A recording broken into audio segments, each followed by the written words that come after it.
Isto não é um inseto. Isto não é um inseto. Isto também não é um inseto. Este aqui tem patas demais.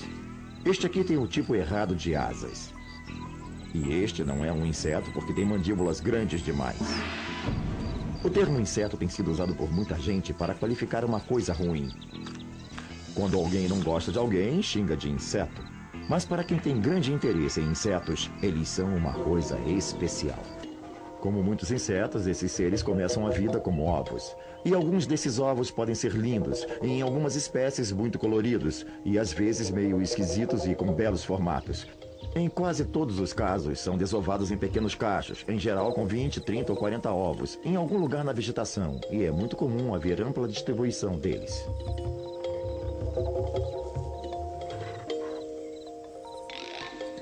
Quando o ovo finalmente choca, o que emerge é chamado de ninfa. As ninfas desses bichinhos são criaturas que, de certa forma, se parecem muito com adultos. Geralmente são apenas versões menores, mas também podem parecer bastante diferentes. As cores ainda não são bem amadurecidas. Eles têm asas, são criaturas com estruturas bem miudinhas, pequenininhas com patas e estrutura bem diferentes em tamanho e forma. Embora todos esses bichinhos miúdos tenham certa característica em comum, o que é maravilhoso nesse grupo é a variedade de cores, formas e tamanhos, comportamentos e estilos de vida. A pura diversidade. Há várias espécies no seu jardim, todo um mundo de criaturas estranhas para se conhecer. Swing and sway is sure okay, but I'll take jitterbug any day.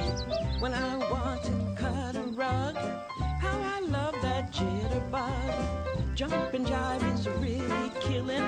A jitterbug is the most thrilling. I won't stop to drink a jug, 'cause I love that jitterbug. Some folks go for waltz and tango, even polka too. But if you want that bingo bango, well, only jitterbug will do. Jitter pops and jitter mamas, jitterbug in their pajamas. Jitter stomp and jitter swing, jitterbug is still the king. Assim que o clima esquenta suficientemente na primavera, todos os filhotes de aracnídeos começam imediatamente a emergir e haverá centenas deles agrupados em volta da cápsula do ovo. Vocês verão que logo começam a trabalhar. Surgirão pequenas teias em torno dessas cápsulas e, aos poucos, as aranhas tecerão outras por todo o jardim a fim de estabelecer o próprio espaço. Algumas pessoas reagem negativamente a isso. Quando veem grupamentos de talvez 200 ou 300 filhotes, pensam, nossa, quantas aranhas! Mas eu sei que quando esses pequenos se dispersam pelo seu jardim, certamente há um controle de insetos em níveis incríveis. Eles serão os salvadores do seu jardim. A teia é a estrutura central da vida da aranha. Tem que estar intacta para trabalhar bem. Por essa razão, ela reconstrói a teia todo dia para que fique perfeita. Basicamente, para construir a teia, a aranha estende uma linha de um ponto fixo que atravessa um espaço aberto até outro ponto fixo. Depois vai e volta sobre essa linha, que se chama fio-guia, reforçando-a para ter uma base sólida de onde começar o trabalho. Depois disso, a construção se dará de forma padronizada, das pontas para o centro. Essas linhas de seda não são fundamentalmente pegajosas. Essas são as linhas radiais sobre as quais a aranha andará para se locomover pela teia. Os fios se encontram num ponto central, que é bastante reforçado.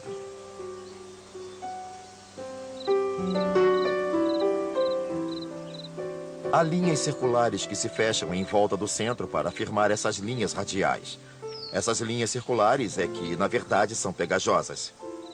Isso dá à aranha a habilidade de se mover facilmente pela teia, andando pelas linhas radiais, mas evitando as perigosas linhas circulares.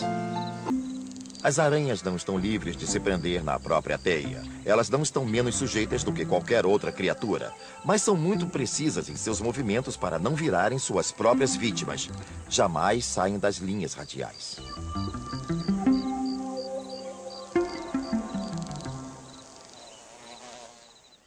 Quando olhamos uma teia, observamos que a aranha tem uma zona livre central onde pode se locomover com bastante facilidade. Essa estrutura estendida em torno de si forma um intrincado sistema de estradas que só a aranha sabe percorrer. If you're stringing me along, it really isn't wrong. You won't hear me ever complain. As aranhas são muito sensíveis a tudo que ocorre na teia. Elas ficam lá, à espreita. As patas tocando as linhas radiais de forma a sentir qualquer vibração, por menos que seja. São tão sensíveis que podem facilmente distinguir entre uma mosca ou qualquer outro inseto e uma criatura grande como eu que esteja querendo enganá-la. Os tipos de vibração que elas espreitam são curtos, movimentos rápidos que os insetos fazem. É claro que elas não querem qualquer dano à sua teia. Construir a teia é um investimento lucrativo. Ao sentirem algo, movem-se rápido e imediatamente injetam veneno na presa de forma a paralisá-la. E em seguida a mumificam, digamos assim, envolvendo-a em seda para que não haja qualquer dano à teia. Deixam-na lá, inerte, voltam à beirada e aguardam a próxima vítima. Beija-flores e outros pássaros atacam seletivamente por causa das teias. Roubam as teias para usá-las como material de construção de ninhos. Essa rede é cerca de 5 vezes mais forte do que o aço. É um material forte, elástico, que se compacta facilmente. No caso dos beija-flores, é assim que eles fazem seus belos ninhos abaulados. Quando chega o inverno, é hora de as aranhas desovarem. Para proteger esses ovos, elas os embrulham numa espécie de saco de seda. Isso os deixa secos e confortavelmente protegidos do pior que o inverno possa proporcionar. Já que a maioria dos aracnídeos adultos não sobrevive ao inverno e muitos morrem quando o outono chega, embrulhar esses ovos é o único cuidado maternal que o aracnídeo sabe oferecer.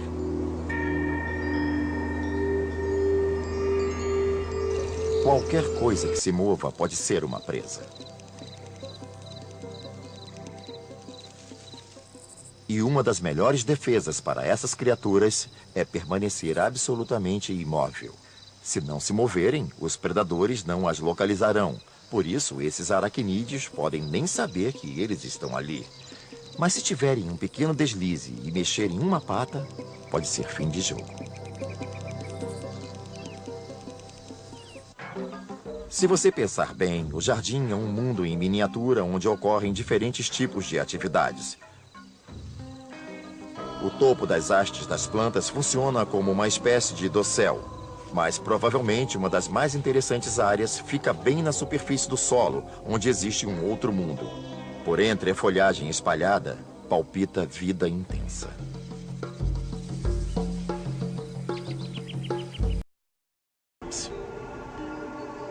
Mesmo no meio do inverno, as formigas não congelam. Sobrevivem dentro de suas colônias protegidas do frio. E quando o sol começa a aquecer o solo, elas começam a se agitar.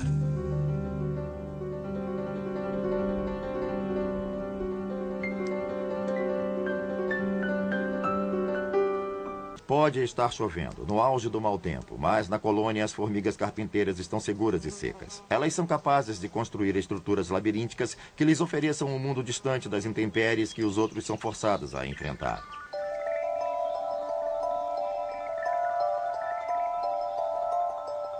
As formigas carpinteiras são chamadas assim porque constroem casas de madeira. Elas escavam um túnel até uma velha cavidade ou um tronco. Suas colônias podem se estender por 50 a 60 centímetros.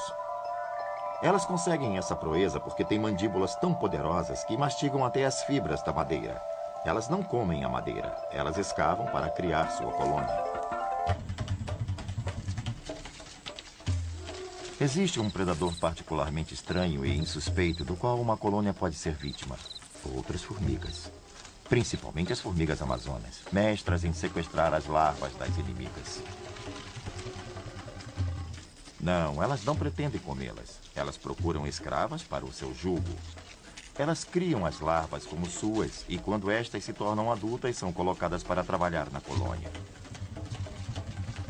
As formigas sequestradas não sabem que foram roubadas de sua família e se tornam escravas de suas novas amas.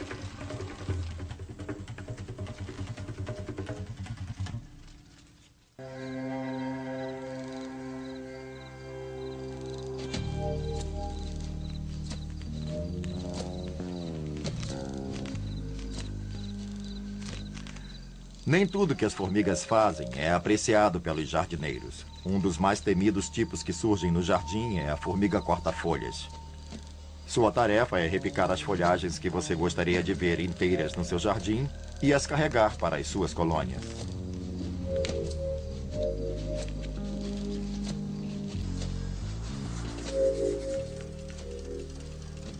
Quase não se pode culpá-las por esse trabalho, porque apenas fazem o mesmo que os jardineiros. Constroem seus próprios jardins, só que abaixo da superfície.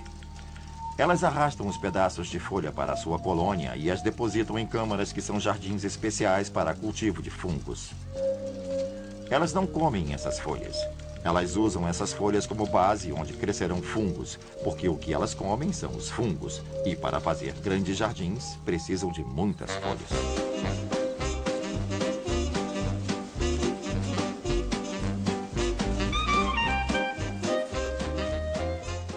Embora você possa lamentar a perda da folhagem do jardim, nada prende mais sua atenção do que ver uma fileira de formigas, cada uma desfilando pelo jardim com o seu guarda-sol. Parecem senhoras num passeio ao ar livre. De muitas formas, as formigas se parecem conosco. Elas são fazendeiras, cultivam jardins de fungos. Também são fazendeiras no sentido de que, às vezes, também criam gado. E, claro, seu gado são os pulgões. O que elas querem é um líquido doce que goteja das costas dos pulgões. Usando as antenas, elas socam as costas do pulgão e este é o sinal para que ele libere o líquido doce, o que lembra a ordenha de vaca. Há uma lista enorme de predadores que se alimentam de pulgões. Eles têm um corpo macio e suculento, são ricos em nutrientes. E como os pulgões podem se defender? Eles não têm mandíbulas fortes, nem ferrões, nada. A vantagem sob o ponto de vista dos pulgões é que as formigas os defendem. O outro lado da moeda é que, em pouco tempo, pode-se ter uma grande infestação de pulgões. As formigas vão afastar esses predadores ou até matá-los, criando assim um problema mais desastroso.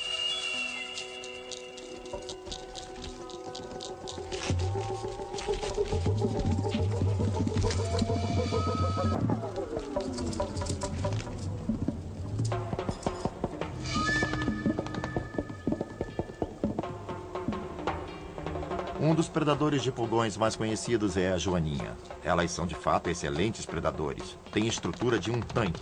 Implacáveis consumidoras.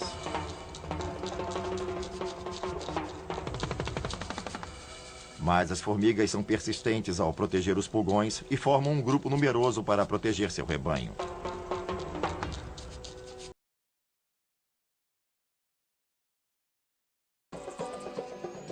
As criaturinhas embusteiras costumam ter uma aparência estranha, porque parecem parte de uma planta. E o motivo disso é que elas gostam de se esconder em áreas de grande trânsito, como sobre uma flor, aonde muitos insetos virão para se alimentar do néctar. Ali elas esperam que alguém caia nas suas garras.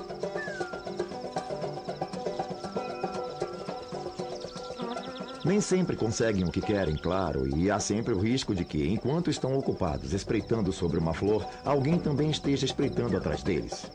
Mas, na verdade, eles sempre têm um truque sob a manga. Esses embusteiros, como diversas outras espécies, lançam um terrível spray tóxico e faz ao atacante uma surpresa bem desagradável.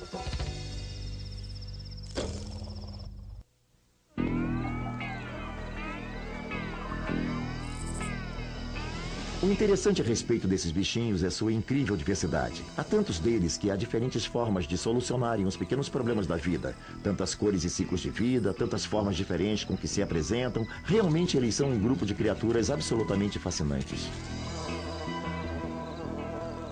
É isso que atrai para o seu jardim uma coisa maravilhosa. Se você olhar bem de perto, há uma boa chance de encontrar um outro bichinho miúdo, uma outra criatura fascinante sobre quem aprender. Para mim, isso já é metade do charme do jardim.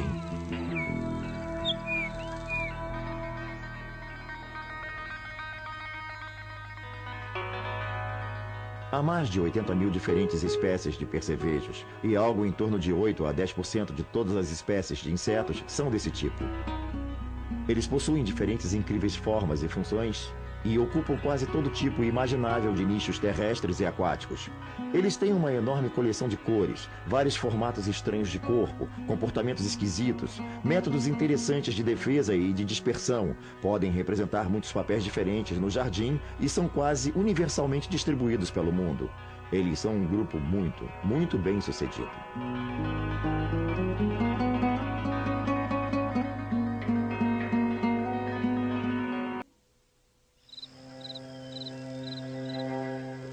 Esses insetos são tão específicos que, na verdade, deveríamos usar um termo mais técnico ao nos referirmos a eles, pois são insetos da ordem Hemiptera.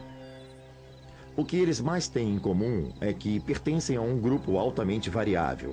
Mas tem uma coisa que podemos dizer sobre eles. Quase todos têm um mecanismo bucal projetado para furar ou sugar partes conhecidas como rostro.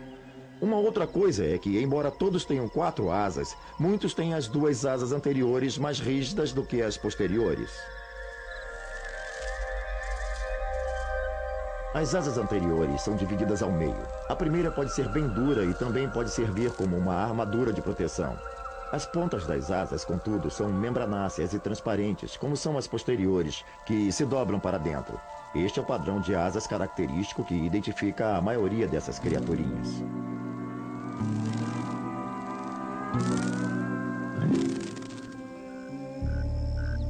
Se você os comparar, por exemplo, com um besouro, verá um sistema diferente, em que as asas dianteiras são bastante rígidas, quase como placas de metal. Não são suficientemente membranosas para que batam como as outras. Ao invés disso, elas formam uma estrutura rígida que pode ser usada para pairar e como elemento direcional.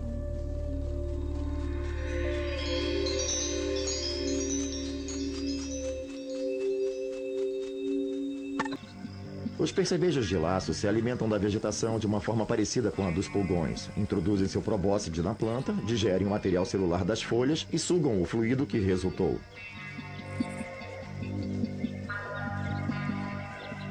O que é interessante no caso dos percevejos de laço é que eles mostram um comportamento maternal.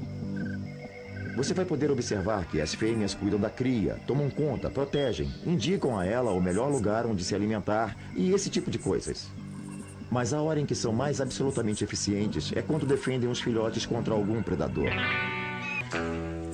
Se a fêmea do percevejo de laço, acompanhada de um grupo de filhotes, se depara com o perigo de uma larva de formiga-leão faminta, ela tem que reunir os filhotes como um pastor faz com seu rebanho, deixando todos juntos e indo na mesma direção, afastando-os do predador e dirigindo-os para um território mais seguro. As ninfas de percevejo de laço são totalmente indefesas e, claro, há um grande grupo que é sempre ameaçado por um predador. Se uma larva de formiga-leão puder fazer o que quiser, ela vai abrir caminho comendo-as como uma máquina de ceifar. Portanto, se uma fêmea puder reunir sua cria e levá-la dali em segurança, vai salvar muitos filhotes da morte certa.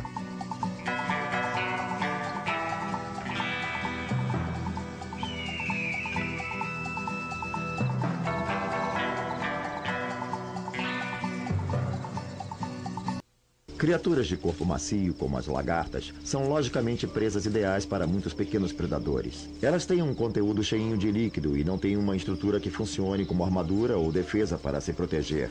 Então, quando um percevejo predador introduz as partes da sua boca numa lagarta, faz furos com facilidade.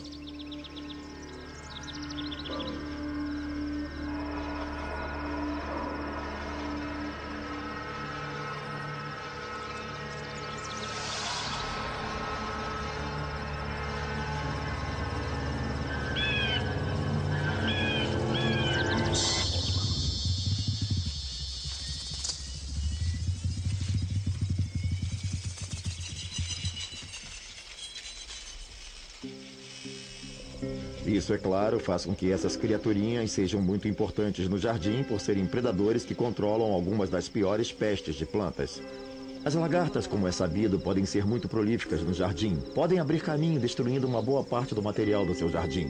E percevejos podem ser sua melhor defesa contra elas. Não existe um percevejo específico que possa fazer esse trabalho sozinho.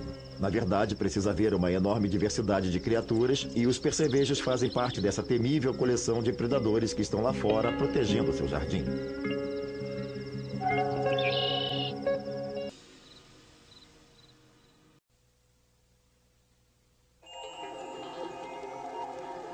Todos os anos, milhões de abelhas cruzam o céu à procura de um novo lar. Surpreendentemente, elas abandonam a proteção e segurança da sua colônia sem ter a menor ideia para onde estão indo. Apenas sabem que está na hora de enxamear. Na primavera, as abelhas são as primeiras criaturas a surgirem em cena. Isso porque sua colônia sobrevive anos e anos. Quando o tempo começa a esquentar, milhares, na verdade milhões de abelhas adultas abandonam suas colmeias, ansiosas para começar a trabalhar. As abelhas fazem a parte mais difícil da polinização, logo no início da estação. Isso significa que as coisas que afloram mais cedo, como macieiras e outras árvores frutíferas, terão com certeza polinizadores, porque um grande número de abelhas sobreviveu ao inverno e já estão todas prontas para deixar a colmeia e cumprir sua tarefa quase instantaneamente. Se você quiser produzir frutas, vai precisar muito das abelhas para fazerem um serviço, principalmente se por acaso tiver um pomar. Isso demanda um esforço imenso por parte das abelhas. E é claro que as abelhas são perfeitamente adaptadas a este trabalho. Tudo nelas é projetado para um único propósito: encontrar e explorar plantas florescentes. A maioria das pessoas sabe que os cães possuem um olfato apurado, mas de uma certa forma o olfato das abelhas é ainda melhor. Aliás, ele é tão bom que os militares americanos estão fazendo testes para ver se podem ser usadas para detectar explosivos e minas terrestres. É tão aguçada essa habilidade de detectar odores que na primavera elas podem rastrear um pomar a quilômetros de distância. Boa parte do sentido do olfato está associada à antena, para ser exato na parte posterior dela, mais próxima à cabeça. É aí que elas têm muitos receptores químicos. Elas também possuem o sentido do paladar. Como olfato e paladar são sentidos interligados, elas têm receptores na língua e, da mesma forma, elas podem ter receptores químicos no corpo todo, mas a maior parte está mesmo na antena. O sentido do olfato nas abelhas é todo voltado para aquilo que seja do seu interesse. Acontece que as flores que atraem as abelhas são geralmente as que nós também achamos atraentes. Possuem fragrâncias que indicam que ali pode estar uma boa fonte de néctar. Mas a acuidade olfativa das abelhas não se limita às flores. As abelhas possuem receptores específicos que as ajudam a pegar presas na água, que capturam sofregamente com sua língua em forma de canudo e levam para a colmeia. As abelhas possuem uma ligação muito forte com os seres humanos, pois damos a elas um lar perfeito. Construímos colmeias retangulares em seções e ainda fornecemos a base para que construam seus favos de mel, as molduras. Costumamos pensar em abelhas como criaturas domésticas, mas nem sempre é o caso. As abelhas vivem num ambiente natural há milhões de anos e a cada ano centenas de colônias retornam para a natureza. A vida das operárias muda à medida que ficam mais velhas. Logo após a transformação, sua obrigação é ficar em casa fazendo as tarefas domésticas. À medida que crescem, vão assumindo mais responsabilidades. Não existe uma autoridade central definindo quem faz o que, dizendo você faz isso, você faz aquilo. Cada operária simplesmente faz o que tem de fazer naquele estágio da vida. Quando a operária já é adulta, ganha funções externas. Então, ela começa a sair da colmeia e a vivenciar um mundo novo.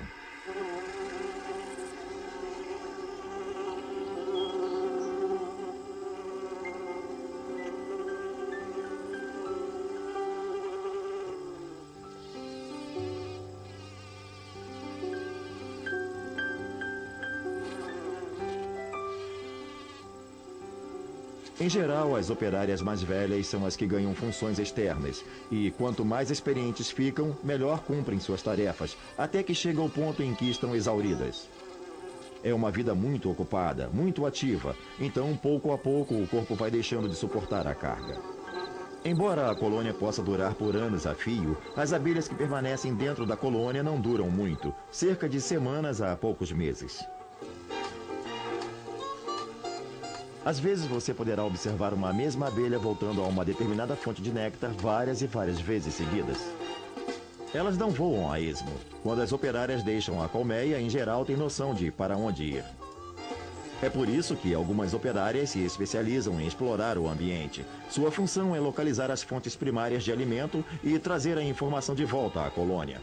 Contam o que encontraram as irmãs usando a dança de roda. Às vezes até mesmo trazem uma provinha do néctar que encontraram, a fim de convencer as outras da boa qualidade do produto. Se a dança conseguir vender o produto, um grupo de exploradoras voltará à nova central de alimentação para aproveitar a generosidade do local. A visão dos insetos é bem diferente da visão humana. Primeiro porque elas têm os olhos compostos e, portanto, não veem o mundo da mesma forma que nós. Além do mais, são sensíveis aos diferentes comprimentos de ondas da luz. Enquanto conseguimos ver bem matizes que vão do vermelho ao azul e talvez ao violeta, as abelhas não enxergam muito bem no vermelho, mas têm melhor visão no espectro violeta e no ultravioleta. As cores primárias que a abelha enxerga seriam o amarelo, o azulado e o ultravioleta. Qualquer dessas cores é atraente para elas. Mas o ultravioleta é invisível para nós. Assim, o que para nós parece ser uma flor branca, por exemplo, pode não ser uma flor branca, pode ter outra cor para uma abelha. Às vezes também verão padrões que vão chamar a atenção para a flor, indicando que é uma grande fonte de néctar. Os padrões ultravioletas são invisíveis para nós, mas são perfeitamente visíveis para as abelhas. Claro que isso é um meio das flores atraírem as abelhas para si. Do ponto de vista da flor, isso é garantia de polinização.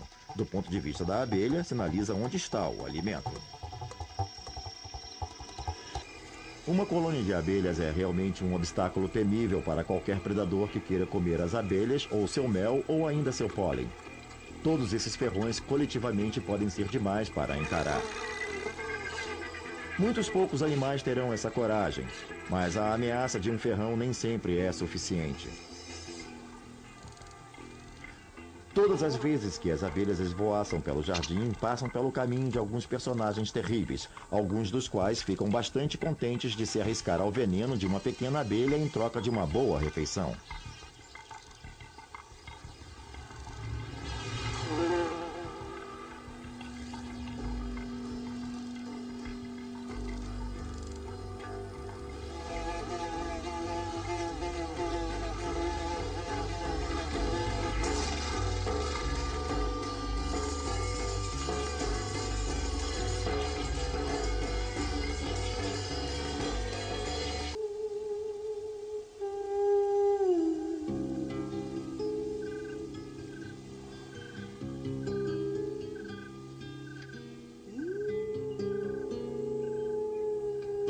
Quando as noites esfriam e ficam mais curtas, as abelhas ficam cada vez menos tempo longe das colmeias. Quando o frio vem para ficar, passam o tempo inteiro aconchegadas na colônia, uma bem juntinha da outra para se aquecerem, esperando suportar o açoite perverso do clima.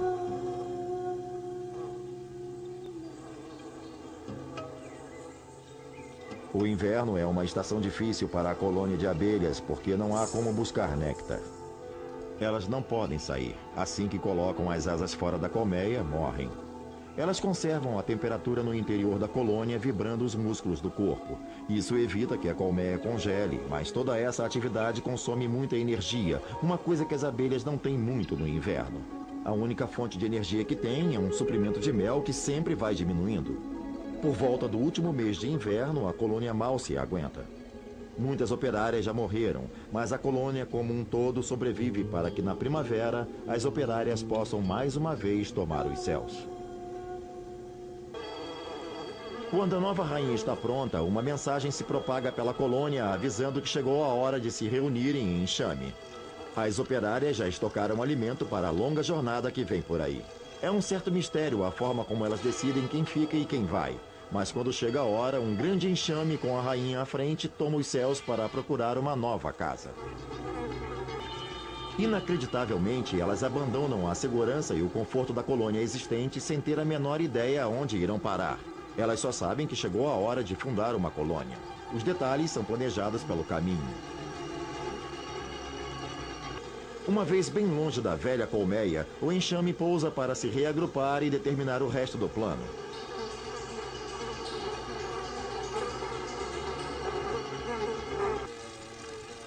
As abelhas não são muito bem adaptadas para voar no frio ou na chuva. Elas precisam de muita energia para voar, para enfrentar o mau tempo. As operárias exploradoras têm que ser corajosas e firmes. Na verdade, a sobrevivência da colônia depende do sucesso delas, e por isso continuarão procurando enquanto puderem. Mas se a chuva por acaso apertar, elas não terão escolha a não ser procurar um abrigo e esperar a tempestade passar.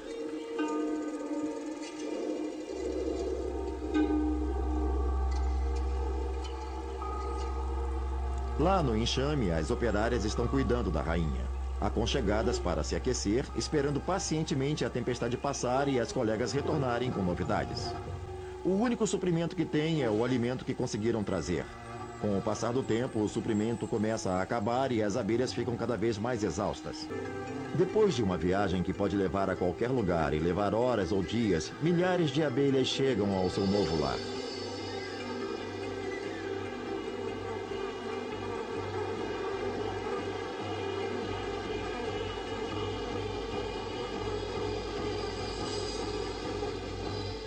Rapidamente, as abelhas começam a trabalhar, preparando o local para a futura colônia.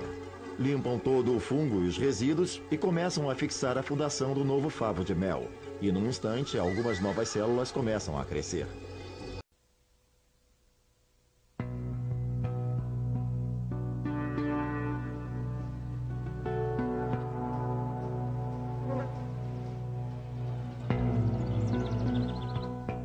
Flores e borboletas são coloridas pelo mesmo motivo: reprodução.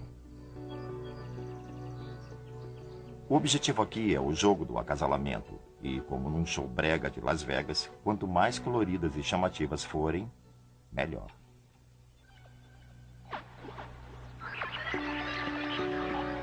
As flores usam suas fragrâncias e cores fortes para atrair seus polinizadores, assim como as borboletas atraem seus pares.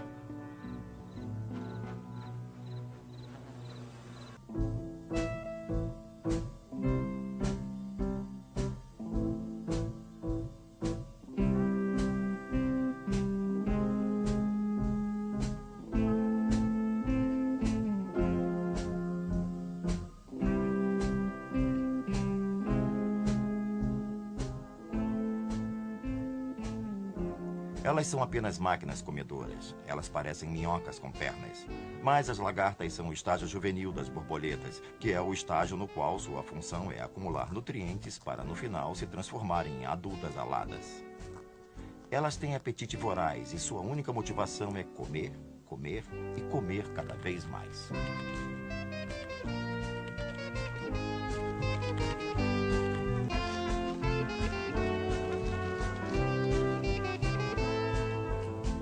Nós pensamos em insetos como criaturas de asas com 6 pernas, mas as lagartas não têm asas e têm muito mais do que 6 pernas.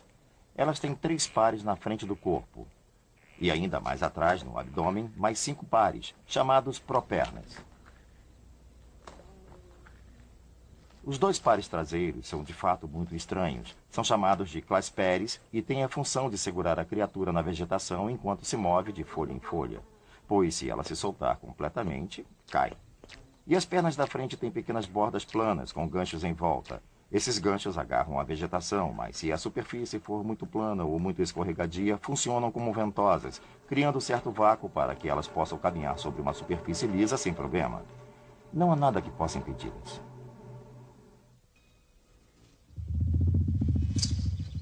A passiflora contém substâncias tóxicas, alcaloides e glicosídeos, o que a protege de ser devorada.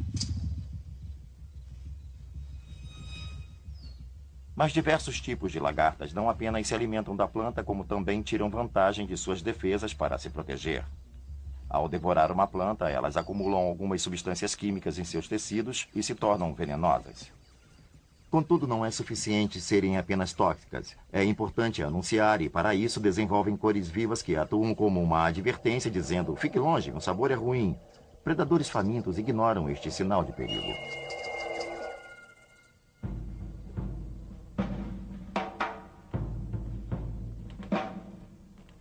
À medida que a lagarta abre seu caminho no mundo comendo, é lógico que vai crescendo. E isso é um pouco problemático, porque a camada externa da pele, o exoesqueleto, é na verdade bem rígido. Ele vai esticando até que chega a um ponto em que não é mais possível esticar mais. Para que cresçam mais, elas têm que partir a pele externa e literalmente sair de dentro dela. Isso inclui todas as partes, inclusive a cabeça, isto é, elas saem de dentro da cabeça. A estrutura toda escorrega pela parte traseira e se desprende. Mas quando saem da pele, enfrentam um probleminha, porque todos os sensores se encontram na superfície externa. É por onde tocam, é por onde sentem. Até seus olhos têm que ser mudados. Isso significa que elas têm que desenvolver toda uma nova camada de receptores por baixo da pele. E não apenas uma vez, mas 4 ou 5 vezes elas têm que fazer a muda antes de finalmente atingir o tamanho completo. É claro que, acumulando todos esses recursos, as lagartas estão essencialmente se transformando numa refeição pré-embalada vulnerável a todos os predadores locais. E o que não falta são predadores. Há aranhas à espera, insetos predadores perambulando por entre as folhagens. E para os pássaros, as lagartas representam uma refeição quase perfeita.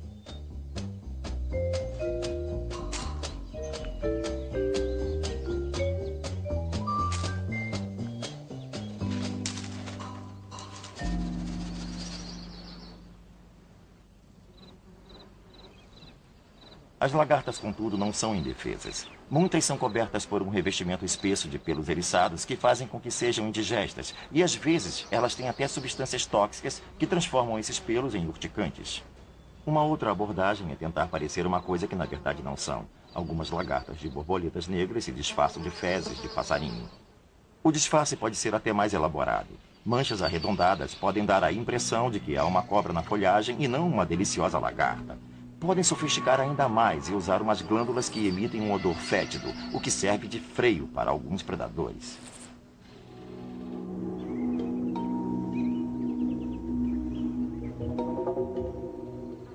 No início do verão, aquelas que conseguiram afugentar os predadores e se alimentaram para prosperar suficientemente, podem mudar a pele uma última vez e entrar no estágio de pupa ou crisálida. A lagarta se pendura de cabeça para baixo e inicia uma série de contorcionismos, se retorcendo e se espremendo até sair da pele velha e revelar uma nova superfície ao mundo.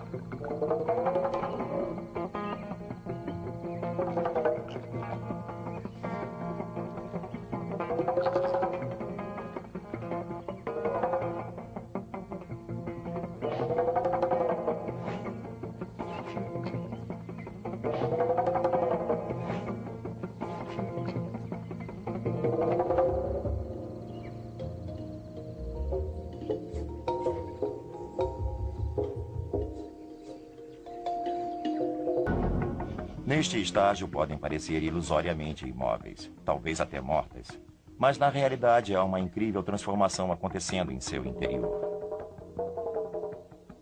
Internamente, as partes do corpo que um dia foram uma lagarta estão sendo agora convertidas numa sopa de elementos desfeitos e depois reorganizados para formar um novo indivíduo novinho em folha. É como pegar uma caminhonete, desmontá-la na garagem e depois remontá-la como um batmóvel. E por todo o tempo, ainda estar atento ao que está se passando no mundo exterior.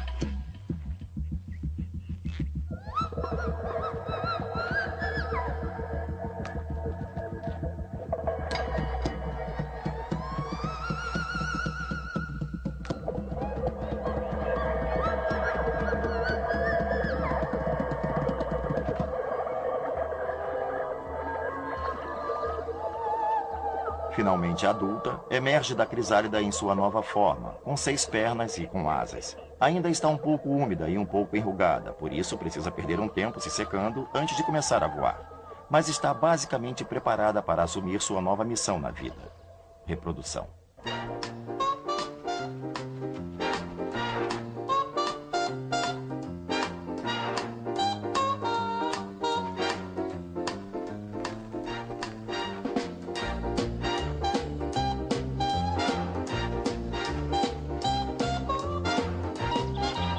A vida das borboletas é curta, em geral não vivem mais do que 10 a 12 dias. Essencialmente, as borboletas são gônadas coloridas e aladas.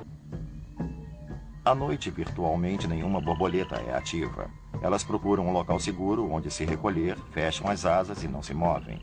É nessa absoluta imobilidade que está a maior segurança contra predadores. Elas não podem mesmo perambular por ali porque, em temperaturas mais baixas, seu metabolismo se torna lento e elas ficam imobilizadas.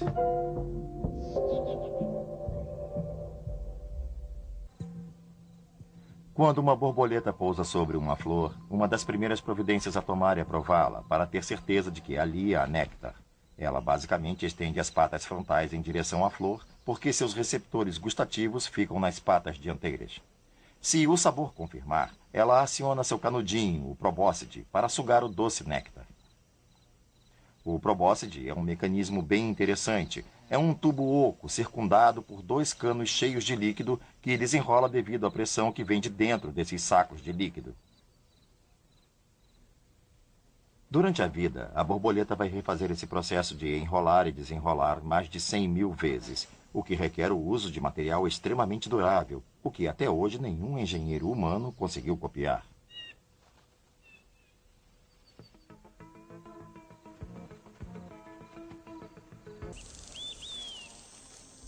Nós entendemos que um inseto ou outra criatura que se alimente de plantas deve ser relativamente indefeso. Se for herbívoro, não é estruturado para lutar. Em algumas ocasiões, eles se protegem de criaturas que querem comê-los, se misturando ao ambiente. Às vezes, o que você vê é um monte de criaturas imitando elementos comuns do seu ambiente. E muitas vezes, são as plantas as imitadas. Muitos besouros do espinho acabam realmente parecendo espinhos. Os besouros do espinho já têm uma espécie de corcova característica, mas quando se organizam um pouco mais e atingem o máximo de alerta, acabam parecendo mesmo um espinho. Quando você vê uma pequena colônia deles sobre um ramo, vai pensar que está olhando uma haste de rosa ou uma ramada espinhosa. Apenas quando eles se movem é que você descobre que não são espinhos.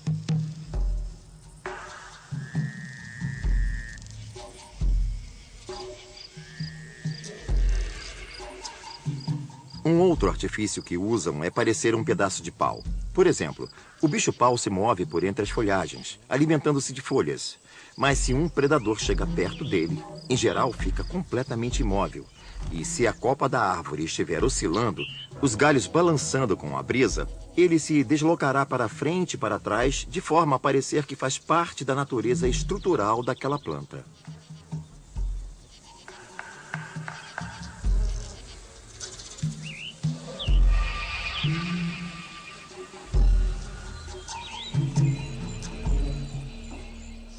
Poucas lagartas têm algo parecido.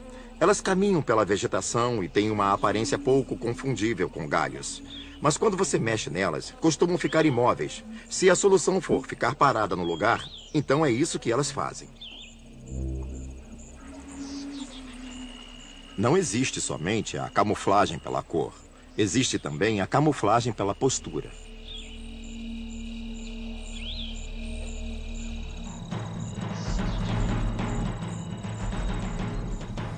Para muitos insetos voadores que passam o tempo em árvores, também é bom parecer casca de árvore. Aliás, grande número de mariposas tem a parte inferior das asas coloridas. E quando as fecham ao descansar, vemos uma estampa malhada de verde e marrom e talvez algumas riscas prateadas aqui e ali que as fazem parecer sulcos do caule. Elas podem virtualmente desaparecer. Elas pousam, fecham as asas e você não as vê mais. Isso significa que o mundo é cheio de fraudes. E o mimetismo, nesse artifício de fingir ser alguma coisa que não se é muito mais comum do que as pessoas imaginam. You'll find the answers that you see if you have faith in make-believe. A daydream carries you away, but it can still come true someday. The wonders you can weave if you have faith in make-believe.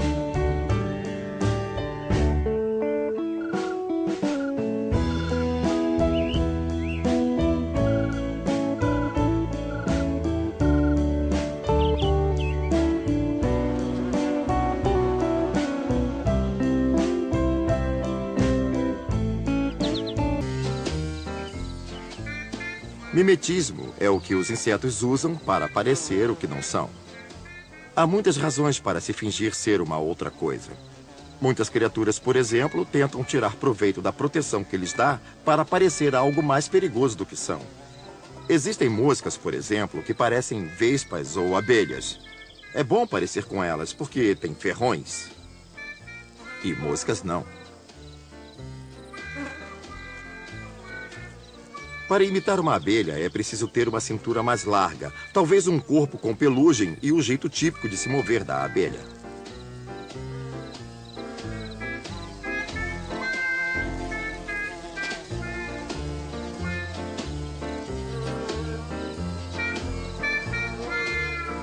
Para imitar uma vespa, é preciso ter uma cintura fininha e um corpo longo. Isso pode oferecer proteção contra predadores visuais que não querem atacar um inseto que poderá ferroá-los.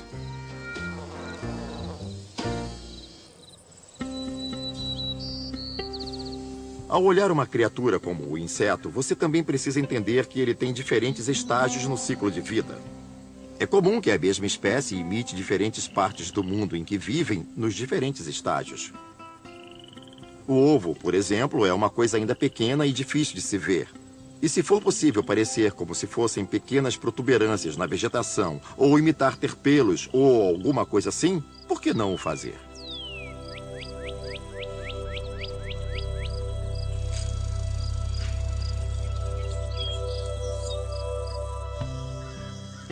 Um estágio em que as criaturas não querem chamar a atenção para si é o de pupa.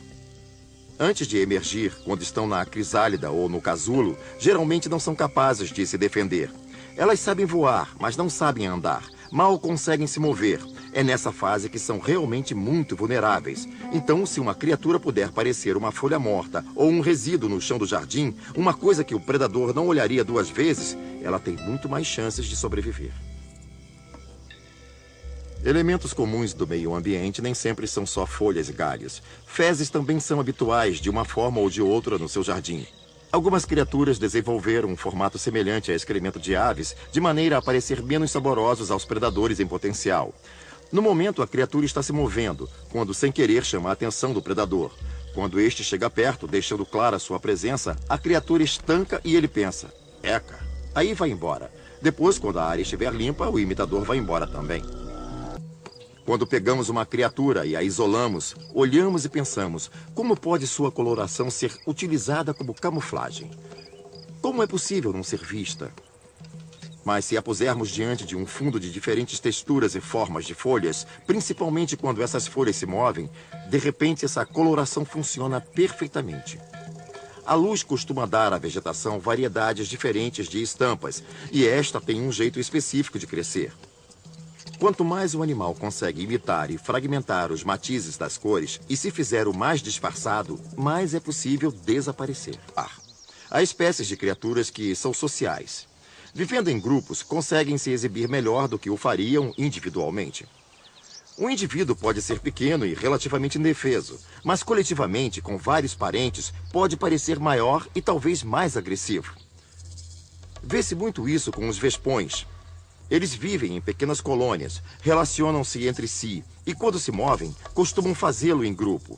Então, se um predador se aproxima, repentinamente todos se levantam ao mesmo tempo e essa visão coletiva faz com que pareçam uma única e grande estrutura.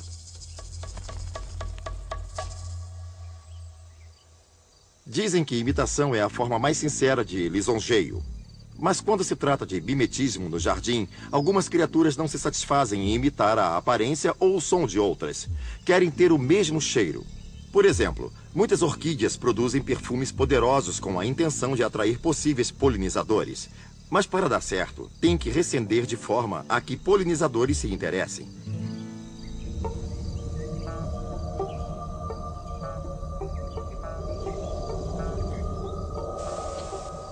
No caso dessa orquídea, a flor delicadamente suave exala um cheiro que pode ser efetivamente considerado fedorento.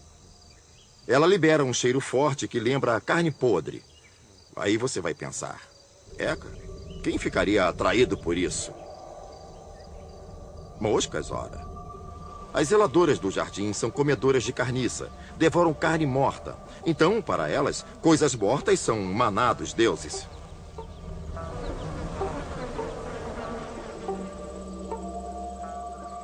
Outras plantas, como esta estapélia, vão ainda mais longe. Elas são fétidas e também parecem carne.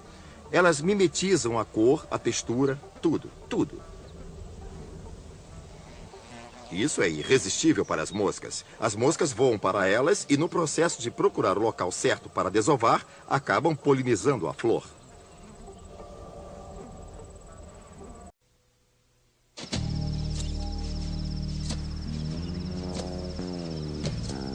Muita gente acha que, se viu uma mosca, já viu todas. É mais fácil descrevê-las como criaturinhas iguais. Mas, na verdade, existem centenas de milhares de espécies diferentes de moscas, e a maioria tem um papel importante no seu jardim. Contudo, há moscas de diversos formatos incomuns. Coisas delicadas como mosquitos e as moscas guindastes. Se olhar atentamente, vai ver que elas só têm 2 asas. Menores ainda do que as moscas guindaste são as diminutas criaturinhas conhecidas como moscas das frutas. O motivo pelo qual as moscas causam tanto impacto no jardim é que elas são abundantes. E essa enorme quantidade de moscas está lá quase por uma única razão. Elas podem dar origem a uma geração em apenas 3 ou 4 dias e promovem esse processo continuado, ciclo após ciclo, geração após geração, todas trabalhando ininterruptamente no seu jardim.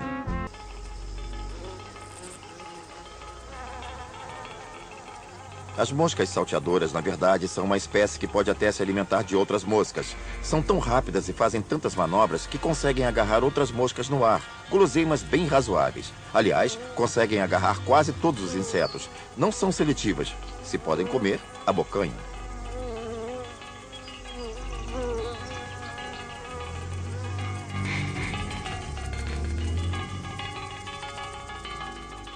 Você pode até dizer que uma mosca nada mais é do que uma mosca. Mas antes de matá-las a tapas, lembre-se de que nem todas são criadas da mesma forma. Algumas, como as moscas abelhas, moscas do pairo e mesmo mosquitos machos, são ótimos polinizadores. As que se alimentam de néctar precisam despender muito tempo circundando as flores, o que significa que irão coletar pólen e transferir de uma flor a outra. Um importante grupo de polinizadores é o das moscas das flores.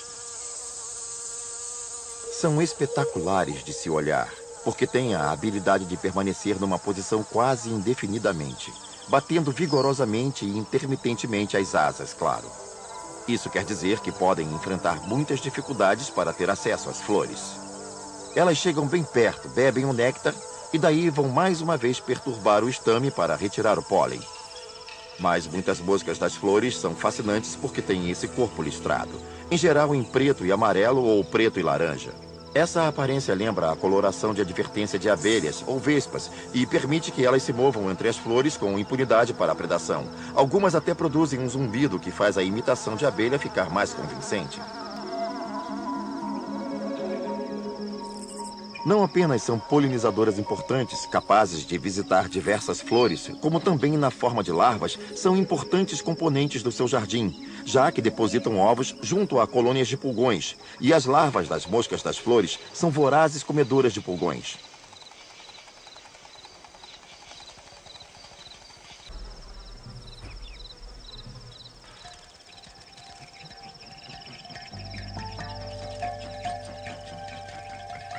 Moscas e larvas de moscas vivem nos lugares mais estranhos, em montes de estercos, fezes de cachorro e até embaixo d'água.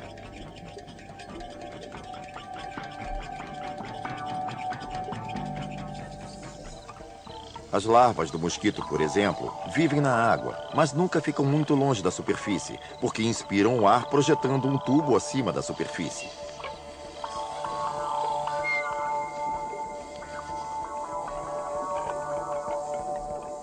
Para se alimentar, elas emergem e apreendem micro-organismos, enquanto tentam evitar que elas próprias virem comida. Isso perdura por 3 ou 4 dias quando elas finalmente emergem.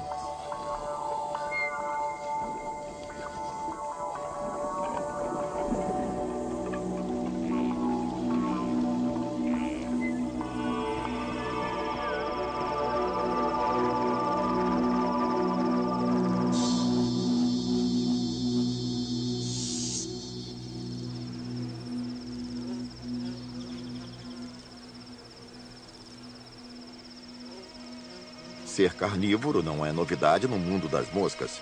Algumas pegam pequenas presas, mas há outras que não se preocupam com o tamanho da presa. Aliás, gostam mesmo é das grandes. Às vezes somos convenientes. Insetos como moscas pretas e mosquitos são predadores que fazem de nós suas presas. Quando a mosca se alimenta de pólen, na verdade ela come o que precisa e vai em frente. Não armazena como fazem as abelhas. Do ponto de vista de um abelhão ou de uma abelha comum, o pólen é um recurso valioso porque pode ser guardado, basta que eles o coletem. Costumam ter uma bolsa especial nas patas posteriores que podem carregar grande quantidade de pólen, então o levam para a colmeia e estocam. Mas isso é porque são criaturas sociais.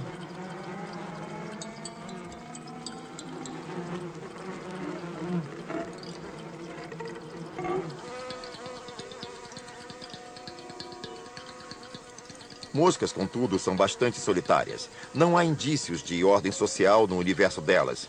Quando uma mosca come pólen, está cuidando de se nutrir apropriadamente para que, ao desovar, o ovo tenha o máximo de nutrientes necessários ao seu desenvolvimento. As verdadeiras moscas não planam, elas nunca planam. O método delas de voar é bem mais vigoroso. Elas batem as asas muito mais vezes por segundo do que muitos outros insetos parecidos. Se você as comparar a uma libélula, verá que esta poderá voar mais rápido, mas demora mais a tomar velocidade. E qualquer um que já tenha tentado achatar uma mosca sabe que num milésimo de segundo pode perdê-la, vê-la voar e sumir.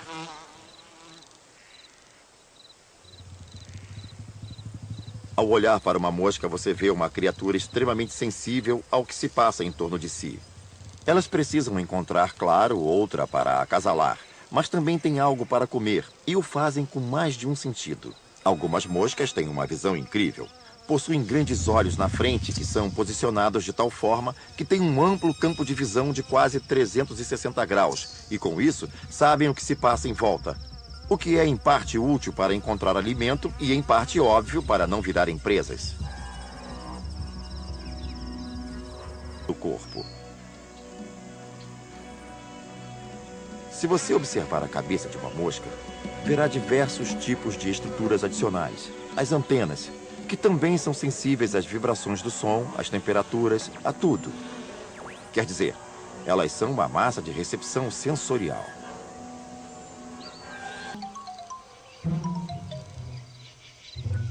Ao contrário do que muita gente possa pensar, os insetos são um grupo bastante perspicaz. As moscas despendem uma boa parte do dia se alisando e se limpando. Nunca se sabe se alguém vai chegar com uma câmera.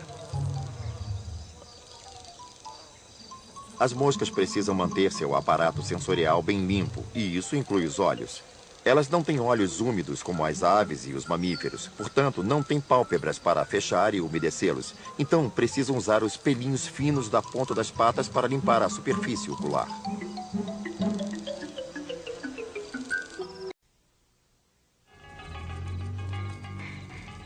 As lagartas de mariposas são comedoras vorazes. Elas invadem a sua vegetação. Geralmente são essas lagartas e não as lagartas de borboletas que desfolham inteiramente as suas plantas. As lagartas de mariposas têm diversos aspectos e formas. Muitas têm o corpo bem cabeludo, coberto de pequenos pelos ou espinhos em toda a sua extensão. Alguns desses pelos ejetam uma química irritante para dificultar que outras criaturas as comam. Muitas vezes, essa cobertura peluda também pode atuar como um isolador, e em muitos casos tem coloração escura para que possam absorver energia do sol e aquecer a lagarta para que possa ficar ativa já nas primeiras horas do dia. Uma das estratégias que fazem das mariposas criaturas bem-sucedidas é a sociabilidade. Elas costumam viver em grupos, pois assim há mais segurança em vários sentidos. Uma das coisas que se pode fazer em grupo, por exemplo, é construir uma grande estrutura que um único espécime jamais seria capaz de fazer sozinho.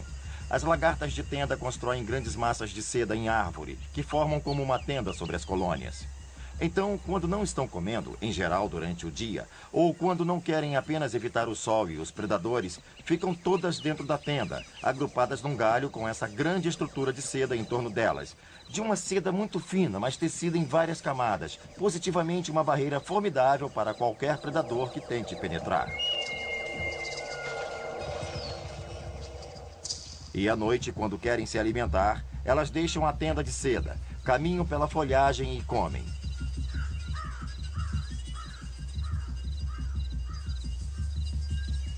No final da estação, se você encontrar uma dessas tendas, vai observar que há um volume de material escuro dentro. Na verdade, são as mudas velhas que elas retiraram e um monte de dejetos fecais. No final, essas tendas viram a lata de lixo delas.